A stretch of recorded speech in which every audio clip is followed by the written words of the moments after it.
Okay, सो ये काफ़ी important news है। यहाँ पर insurance regulatory development authority of India, जो कि हमारी रेगुलेटरी बॉडी है, IRDAI, याद रखना, एग्जाम में पूछ सकता है। तो ये रेगुलेटरी बॉडी है। और PFRDA भी रेगुलेटरी बॉडी है, जो कि NPS को देखती है, राइट। अब यहाँ पर IRDAI ने एक पॉलिसी लोन के लिए मैंडेट इशू किया है कि जो भी लाइफ इंश्योरेंस जो प्रोडक्ट्स होंगे उनको परचेज करेगा, तो उसके लिए उनको पॉलिसी लोन सैंक्शन किया जा सकता है, उनको प्रोवाइड किया जा सकता है। और ये लागू होगा 30 सितंबर 2024 से। इम्पोर्टेंट है काफ़ी, एग्जाम में भी आ सकती है।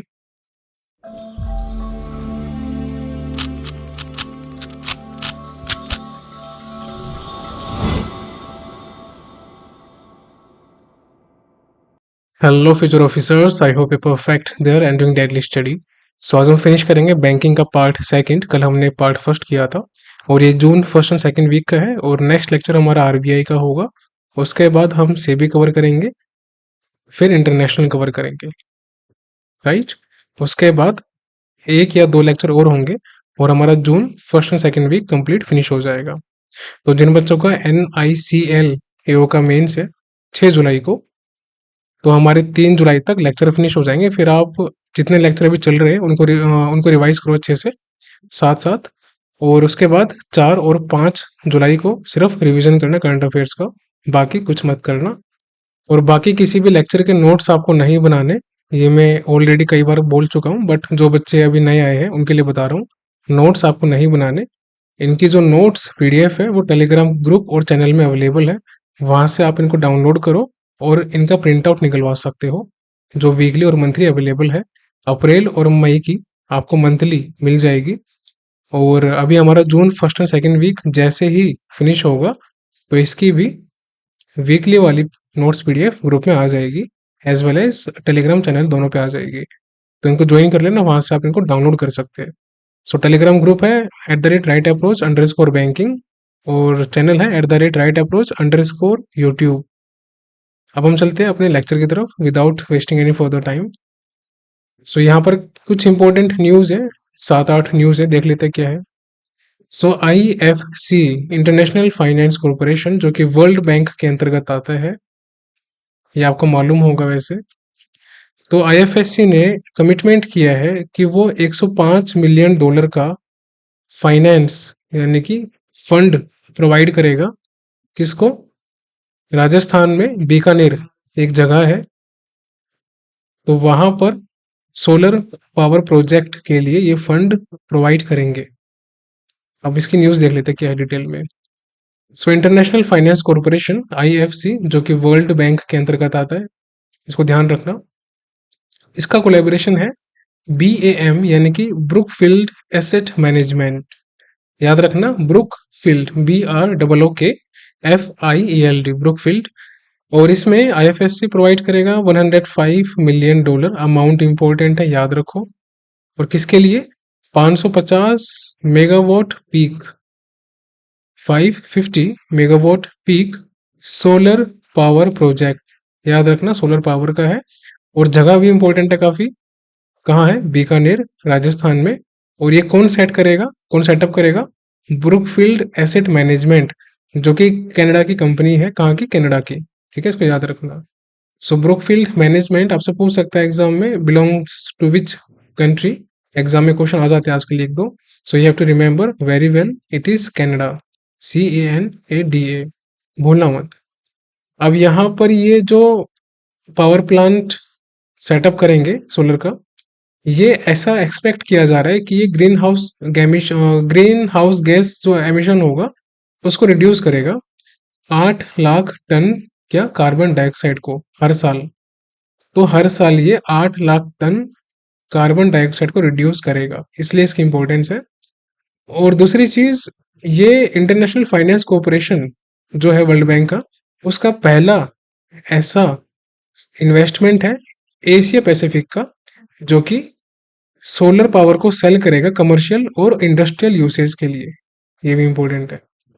अब यहाँ पर एक इंडिया का टारगेट है कि उनको 500 gigawatt non fossil fuel capacity achieve करनी है 2030 तक। यानी कि जो हम ग्रीन एनर्जी, रिन्यूएबल एनर्जी ये सब बोलते हैं ना, इस पे काम कर रहा है। तो इंडिया का टारगेट है कि 2030 तक 500 गीगावाट अचीव करना है कैपेसिटी। अब यहाँ में आपको ये न्यूज़ खत्म हो गई। अब चलते हैं अगली न्यूज़ पे। सो IRDAI ने मैंडेट किया है पॉलिसी लोन। अब ये इंपॉर्टेंट है, एग्जाम में आने के चांसेस भी है ऐसी न्यूज़ के। On life insurance savings products. ठीक, तो आप देखते हैं न्यूज़ क्या है इसकी। सो IRDAI यानी कि insurance regulatory development authority of India, और ये एक रेगुलेटरी बॉडी है, ये आपको पता होना चाहिए। रेगुलेटरी बॉडी एग्जाम में पूछ लेता है कि कौन कौन सी रेगुलेटरी बॉडी नहीं है। तो देखो, PFRDA pension fund regulatory development authority of India, PFRDA authority, ये भी हमारी एक रेगुलेटरी बॉडी है।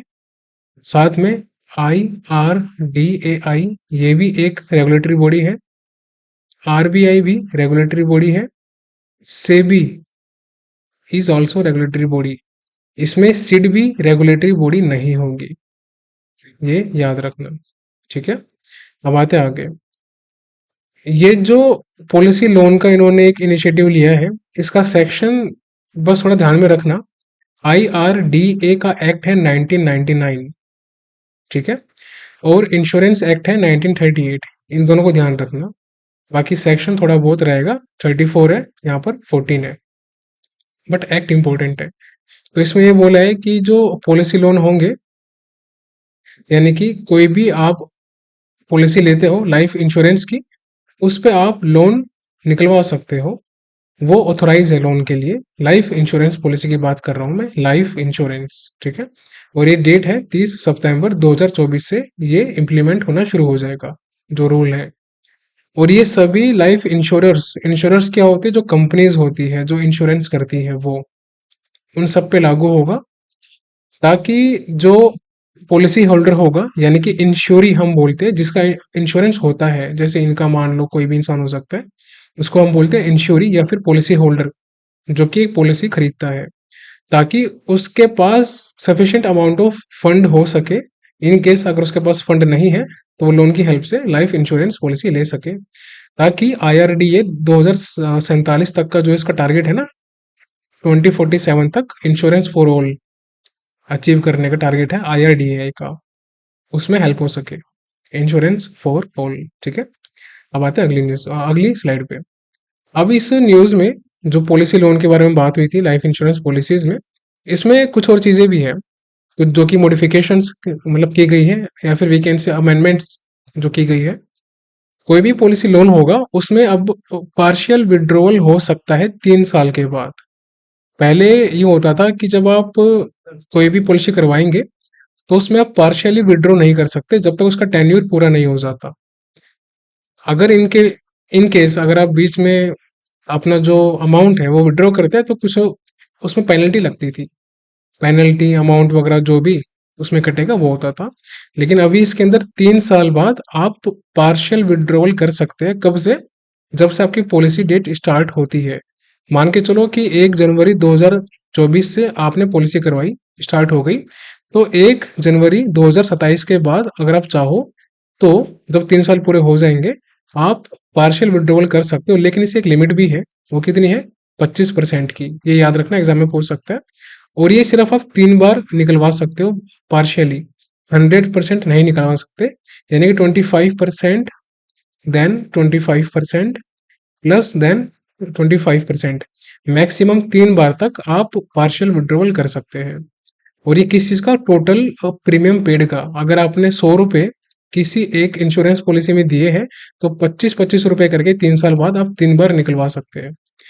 एंड बाकी जो अमाउंट होगा, वो जो आपका पॉलिसी टेन्योर खत्म हो जाएगा, उसके बाद आपको दे दिया जाएगा 25 जो बचा हुआ है। मिनिमम जो एक पॉलिसी का टाइम है इंडिविजुअल के लिए कितना होता है? 5 साल का होता है मिनिमम, इतना आपको निकालना ही पड़ता है। अगर कोई ग्रुप वगैरह है, तो उसमें 1 साल का होता है। इसको भी थोड़ा बहुत ध्यान रख लेना। फ्री लुक पीरियड जो होता है, वो बेसिकली ये होता है कि जब आप पॉलिसी कोई भी इंश्योरेंस की होती है, वो जब आप अप्रूवल देते हैं, तो जब उस पॉलिसी का फॉर्मेट आता है तो वो पॉलिसी आपको हैंड ओवर की जाती है कि इसमें आप देख लो, रीड कर लो, कुछ चेंजेस करने हैं तो बता दो, या कुछ ऐसा है जो आपको नहीं करवाना। तो ये सब चीजें आप डिटेल में देख सको, उसके लिए पहले 15 दिन का टाइम दिया जाता था। अब ये टाइम इंक्रीज करके कर दिया गया 30 डेज। ये आपको याद रखना है, ठीक है। 30 दिन टाइम कर दिया गया। सेबी का एक स्कोर्स 2.0 है, जो कि ग्रीवेंस पोर्टल है। बेसिकली ग्रीवेंस, कोई भी कंप्लेंट्स होती है, वो कितने दिन में ऑथोराइज्ड है कि इतने दिन के अंदर अंदर वो कंप्लेंट का जो रिक्वेस्ट है, इंफॉर्मेशन है, वो आपके पास आ जाएगा। ऑप्शन देता हूँ, आप बताना। 21 डेज, 24 डेज, 28 डेज या फिर 30 डेज। इनमें से कितने दिन के अंदर टाइम लिमिट है ग्रीवेंस की कंप्लेंट की। सो यहाँ पर एक और चीज है, जो भी इंश्योरेंस होंगे, जो भी कंपनियां होगी इंश्योरेंस की, अगर वो इंश्योरेंस ओम्बड्समैन, जैसे हमारा बैंकिंग होता है ना, बैंकिंग ओम्बड्समैन होता है, ऐसे ही इंश्योरेंस ओम्बड्समैन है। अगर कोई भी ऐसी चीज जो कि इंश्योरेंस ओम्बड्समैन के अंतर्गत आती है और वो इम्प्लीमेंट नहीं करते, या फिर वो जो भी चीज इंश्योरेंस ओम्बड्समैन इनको बोलता है करने के लिए और वो नहीं करते 30 दिनों के अंदर अंदर, तो यहाँ पर उनकी लगेगी पेनल्टी 5,000 रुपए की हर एक दिन। ये भी याद रखना इंपॉर्टेंट है, 5,000 पर डे। तो दोबारा सुन लो, penalty of ₹5,000 per day on insurers, जो कंपनी होगी, for failing to implement insurance ombudsman awards within 30 days. ये आपको याद रखना है, राइट। अब यहाँ पर आते हैं अगली स्लाइड पे। IRDAI बना था 1999 में। उस टाइम ये एक ऑटोनोमस बॉडी थी। ऑटोनोमस क्या होता है, किसी भी लॉ के या फिर कॉन्स्टिट्यूशन के अंतर्गत नहीं आती, अपना इंडिपेंडेंट काम करती है। और इसको सेट किया था मल्होत्रा कमेटी के रिकमेंडेशन में, ये भी याद रखना, मल्होत्रा कमेटी। फिर इसको सन 2000 में, एक साल बाद, स्टैट्यूटरी बॉडी बना दिया गया, यानी कि कानून के अंतर्गत, जिसको हम कहते हैं कॉन्स्टिट्यूशनल, क्या कहते हैं, कॉन्स्टिट्यूशनल, संवैधानिक। जो इनके चेयरमैन है IRDAI के, कौन है, देवाशीष पांडा जी है। ये भी याद रखना। हेडक्वार्टर भी याद रखना, इंपॉर्टेंट है, हैदराबाद, तेलंगाना। इसी के साथ साथ तेलंगाना जून 2014 में बना था, और इसको 10 साल कंप्लीट हो चुके हैं। ये भी याद रख लेना, एग्जाम में पूछ सकता है अगर, क्योंकि अभी न्यूज में रहा था ये। तो बात है अगली न्यूज पे। सो एक लाइफ इंश्योरेंस कंपनी है जिसका नाम है एडलवेस टोक्यो। ओके, क्या नाम है, एडलवेस टोक्यो नाम है। इन्होंने अपना नाम चेंज कर लिया गया है। इनका जो नाम था उन्होंने वो चेंज कर लिया है। अब एडलवेस टोक्यो से इनका नाम हो चुका है एडलवेस लाइफ इंश्योरेंस, यानी कि अब ये टोक्यो इन्होंने हटा दिया है, ये वाला। ठीक है, बस इतना सिंपल है, आराम से याद कर लेना। इनका जो लोगो है उसके नीचे की टैगलाइन है, जिंदगी अनलिमिटेड। इसी के बिहाफ पे ये कह रहा है कि जे याद कर लो भाया, जिंदगी लिमिटेड है, इंश्योरेंस शायद अनलिमिटेड हो सकता है। बात इसकी ठीक है, ज्यादा प्रेशर मत लो, अच्छे से मेहनत करो, सिलेक्शन हो जाएगा। अब यहाँ पर अगले न्यूज पे आते हैं। सो मोतीलाल ओसवाल कंपनी ने लॉन्च किया इंडिया का पहला, India first defence index fund. मुझे ऐसा क्यों लग रहा है कि एग्जाम में आने की इसकी बहुत ज्यादा चांस है, तो देखते हैं न्यूज क्या है। Motilal Oswal asset management company, याद रखना नाम, मोतीलाल ओसवाल। अगर भूल जाओ तो ये बच्चा याद कर लेना, हट जाता हूँ, मोतीलाल आर्या है, ठीक है। तो डिफेंस को बोल रहा है ये। तो मोतीलाल ओसवाल ने इंडिया का पहला डिफेंस इंडेक्स लॉन्च किया है, जिसका नाम है निफ्टी इंडिया डिफेंस इंडेक्स। क्या नाम है, Nifty India defence index fund, याद कर लेना अच्छे से। और ये डिफेंस स्टॉक्स जो होंगे 15 कंपनियों के, जो कि लिस्टेड कंपनियां होगी इस इंडेक्स के अंदर, उनके स्टॉक्स वगैरह ये रिलीज करेगा मार्केट के अंदर, जो भी उनकी होगी फंड में। अब यहाँ पर ये जो 15 कंपनी, ये याद रखना इंपॉर्टेंट है, ठीक है। तो आपसे एग्जाम में पूछ सकता है कि ये जो फंड रिलीज किया है मोतीलाल ओसवाल ने, कितनी कंपनी है, तो बता देना 15 है। कितना अमाउंट मिनिमम पे करना पड़ेगा, 500 रुपये। उसके बाद आप एक एक रुपए से कितना भी कर सकते हैं ऊपर, 501, 502, etcetera etcetera etcetera. Plus company का नाम याद रखना, मोतीलाल ओसवाल है, भूलना बिल्कुल मत। गवर्नमेंट ऑफ इंडिया ने अभी कुछ दिनों पहले रिस्ट्रिक्शन लगाई थी, इसको ध्यान रख लेना। 4,600 डिफेंस आइटम्स कुछ ऐसे थे जो कि गवर्नमेंट ऑफ इंडिया ने बोला कि आप इसको ट्रेड नहीं कर सकते, मतलब बाहर कंट्री में नहीं भेज सकते या फिर ला नहीं सकते। और ये दिसंबर 2027 तक लगाया गया है, ताकि डिफेंस मैन्युफैक्चरिंग इंडिया में प्रमोट कर सके। कहने का मतलब ये है कि बाहर कंट्रियों से ज़्यादा डिफेंस के आइटम आप परचेज ना करो, इंपोर्ट ना करो, उस पे रिस्ट्रिक्शन लगाया है। कब तक लगाया है? दिसंबर 2027 तक। कितने आइटम पे? 4600 डिफेंस आइटम पे। मोतीलाल ओसवाल अभी न्यूज में आया है, डिफेंस इंडेक्स लॉन्च किया है, तो इसका एमडी भी याद कर लो, सीईओ कौन है? प्रतीक अग्रवाल। अग्रवाल जो कम्युनिटी है काफी इंटेलिजेंट दिखाई पड़ती है मुझे, बहुत ज्यादा, मतलब इंपॉर्टेंट पोस्ट पे है। सो प्राउड ऑफ यू, ऐसे आगे बढ़ते रहो। अब ठीक है, बस यही था इसके अंदर, बाकी कुछ नहीं है, सेम उसी न्यूज का इंडेक्स है ये, Motilal Oswal Nifty India defence index. ठीक है, रीड करना चाहो तो कर लेना, ऐसा इसमें कुछ है नहीं ऐसा। अब आते हैं अगली न्यूज पे।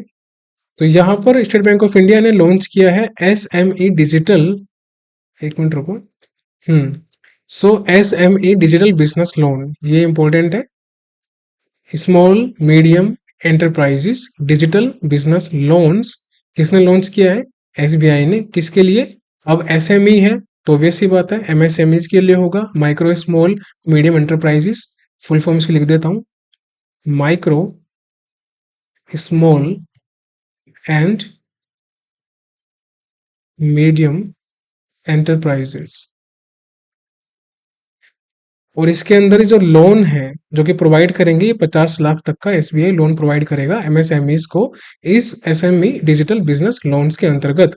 अगर आपसे एग्जाम में पूछे कि which bank launched SME digital business loans for loans up to 50 lakh for MSMEs, so you can tell them SBI, state bank of India. अब आते हैं अगली न्यूज पे। सो पेरू कंट्री है, उन्होंने डेवलप किया है यूपीआई की तरह, यूपीआई के जैसा, पेरू ने डेवलप किया यूपीआई की जैसा पेमेंट सिस्टम। लेकिन किसकी हेल्प से डेवलप ये करेंगे वो देख लेते हैं। सो NIPL, ये अच्छे से याद कर लेना, NIPL काफी बार न्यूज में आता है। सो NPCI की सब्सिडरी है इंटरनेशनल पेमेंट के लिए, जिसका नाम है NPCI इंटरनेशनल पेमेंट्स लिमिटेड, यानी कि NIPL। इन्होंने कोलैबोरेशन किया है reserve central reserve bank of Peru, Peru country याद रखना, भूलना मत, और बैंक ऑफ नामीबिया के साथ भी अभी हाल फिलहाल में NIPL ने कोलैबोरेशन किया था, और ये आपको मैंने पढ़ाया भी था अभी रिसेंटली, आपको याद होगा। तो अब दूसरी कंट्री है जो कि पेरू, नामीबिया के बाद, और ये पहली साउथ अमेरिकन नेशन है। एग्जाम में पूछ सकता है कि किस फर्स्ट साउथ अमेरिकन नेशन के साथ NIPL which is the subsidiary of NPCIC उन्होंने कोलैबोरेशन किया है टू अडॉप्ट UPI टेक्नोलॉजी। ठीक है, कौन सी टेक्नोलॉजी? तो याद रखना, UPI टेक्नोलॉजी। ओके, और यूपीआई की फुल फॉर्म क्या है? Unified payment interface. और यूपीआई कब आया था? 2016 में आया था। NPCI कब आया था? 2008 में आया था, ये भी याद रखना। ठीक है, दोनों चीजें इंपॉर्टेंट है। अब यहाँ पर एक नोट है कि NPCI जो है वो उसी ने यूपीआई को बनाया था और ऑपरेट भी वही करता है। लेकिन यूपीआई को लॉन्च किसने किया था? तो RBI ने कोलैबोरेशन किया था NPCI के साथ, इन दोनों ने मिलकर यूपीआई बनाया था, ये भी याद रखना। अब आते हैं अगली न्यूज पे। NIPL यानी कि NPCI इंटरनेशनल पेमेंट लिमिटेड के सीईओ कौन है? इंपॉर्टेंट है, याद रखो, रितेश शुक्ला जी है। हेडक्वार्टर मुंबई में है, आसान है। रिपब्लिक ऑफ पेरू जो कंट्री है उनके PM भी याद रखो, गोस्तावा लिनो ओलाया, गोस्तावा गोस्तावो लिनो ओलाया इनके PM है। कैपिटल क्या है? लीमा। एक कार्टून मूवी है जिसका नाम है लीमा, आप देख सकते हो, काफी अच्छी, मैंने देखी थी काफी टाइम पहले। और पेरू की करेंसी है पेरुवियन सोल, SOL। ठीक है, इनको याद कर लेना। अब आते हैं लास्ट न्यूज पे आज की। So Karnataka bank plus Care health insurance plus MediBuddy, भूलना मत नाम इनके, और भूल जाओ तो ये स्टिकर याद कर लेना कि कर्नाटका चलते हैं, हेल्थ की केयर जरूरी है, VR मेडिबडी। ठीक है, आपको याद रहेगा। तो इन्होंने लॉन्च किया है सीनियर सिटीजन सेविंग्स अकाउंट। क्या लॉन्च किया है? Senior citizen saving account. किसने लॉन्च किया है? कर्नाटका बैंक। बैंक बिल्कुल मत भूलना, कुछ भी हो जाए बस याद रखना ये चीज, बैंक मत भूलना, कर्नाटका बैंक है। और नाम क्या है इसका? आपको एग्जाम में बोल सकता है, क्या पता आपको एग्जाम में KBL ना दे, ये लिखा हुआ ना दे, आपको सिर्फ वाइस दे दे लिख के ऐसे, WISE, यानी कि wellness investment and savings for elderly ये आपको दे सकता है, तो आपको बता देना है कि इसका आंसर है Karnataka bank plus Care health insurance plus Medibuddy दोनों। और इसके दो वेरिएंट है, दो फॉर्मेट है, कौन कौन से, एक है सिग्नेचर नाम से, एक है एडवांटेज नाम से। तो वाइस तो मैं बचपन से हूँ, आप भी बचपन से समझदार होंगे, तो उसको याद रखना। कर्नाटका चलते हैं, हेल्थ की केयर जरूरी है, वियर मेडीबडी। एंड वाइस तो मैं बचपन से हूँ, वाइस यानी कि सिग्नेचर और एडवांटेज, दो वेरिएंट है वाइस के। ठीक है, आई होप आपको याद हो गया होगा। कर्नाटका बैंक के एमडी सीईओ कौन है? श्री हरि हरा शर्मा जी है, याद रखना, इंपॉर्टेंट है। हेडक्वार्टर कहाँ पर है, ये भी इंपॉर्टेंट है, एग्जाम में पूछ सकता है। बेंगलुरु कर्नाटका में हेडक्वार्टर है कर्नाटका बैंक का। टैगलाइन क्या है? Your family bank across India, ये टैगलाइन है। इसी बात पे ये बता दो आप, एसबीआई की टैगलाइन क्या है, ये बता दो। दूसरा ये बताओ कि आरबीआई के चार जो एट प्रेजेंट डिप्टी गवर्नर्स हैं उनके नाम क्या है, ये बताने हैं आपको। ठीक है, डिप्टी गवर्नर के। और ये बताओ कि अभी जो हमारे शक्तिकांता दास जी, शक्ति कांता दास जी जो हमारे गवर्नर है आरबीआई के, वो कौन से नंबर के गवर्नर है? ऑप्शन देता हूं आपको, 21st, 23rd, 25th, 28th। इन चारों में से एक है, देखते किसको मालूम है, तो इनके सबके रिप्लाई करना। आई होप आपको लेक्चर पसंद आया होगा। हमारा अगला लेक्चर होगा आरबीआई न्यूज़ का, जिसमें हमारी लगभग 5 से 6 न्यूज़ होगी, काफ़ी इंपॉर्टेंट है एग्जाम के लिए। उसके बाद हम कवर करेंगे सेबी की कुछ न्यूज़, देन इंटरनेशनल। और सेशन पसंद आया हो तो लाइक जरूर करना फ्यूचर ऑफिसर्स, और शेयर करना और रिवीजन जरूर करना अच्छे से मल्टीपल टाइम्स। आप सभी को मैं एक बार दोबारा बता दूं, हर एक नोट्स पीडीएफ का 8 से 10 बार रिवीजन करना है, भूलना मत बिल्कुल भी। और जितना मैं करवा रहा हूँ उतना कर लिया ना, तो आपके एग्जाम में टॉपर्स में मार्क्स आएंगे, इतनी मेरी श्योरिटी है आपसे, विश्वास रखो। लेकिन अगर रिवीजन नहीं किया तो दिक्कत हो जाएगी। और हाँ, एक चीज और इम्पोर्टेंट, अभी हम क्विज लॉन्च करेंगे 2024 बैंकिंग एग्जाम्स के लिए, वो जरूर आप परचेज करना। बहुत नॉमिनल प्राइस पे होगी, अराउंड 400 के आसपास ही होगा मैक्सिमम, जिसमें एक मंथ में 4 क्विज रहेगी। एक क्विज में आपके 25 क्वेश्चन रहेंगे। तो जितने भी मंथ्स हम कर रहे हैं ना, अप्रैल मई जून जुलाई, जितने भी आने वाले हैं सबको हम कवर करेंगे। वन टाइम पेमेंट रहेगी आपकी, तो बहुत बेनिफिशियल रहेगी। सारे क्वेश्चंस की फ्रेमिंग मैं खुद ऑब्जर्व करूंगा कि कैसे क्या फ्रेमिंग है। एंड हाई लेवल क्वेश्चंस रहेंगे। इतने आपने साथ में लगा लिए तो आपका रिवीजन भी काफी अच्छे से हो जाएगा, प्लस एग्जाम में आपको डिफिकल्ट क्वेश्चन बहुत इजी लगेंगे कि ये तो हमको सर ने करवा रखे हैं ऐसे क्वेश्चन। और साथ में अभी कोर्स भी लेके आएंगे आरआरबी पीओ का रिवीजन बैच, तो वो बात की बात है, देखते हैं कुछ दिन बाद, तब मैं आपको इन्फॉर्म कर दूंगा। बट अभी आप इस पे फोकस करो, इनका रिवीजन करो अच्छे से। और जो यूट्यूब पे लेक्चर्स है ना हमारे, वो पेड नहीं होंगे, वो फ्री रहेंगे। जब तक कोशिश है मैं इनको फ्री रखूंगा, टेंशन मत लो। बस आप अफर्ट करो अच्छे से, 8 से 10 बार रिवीजन करो हर एक नोट्स पीडीएफ का। सो मिलते हैं अगले सेशन में, अभी के लिए bye bye, take care and see you soon.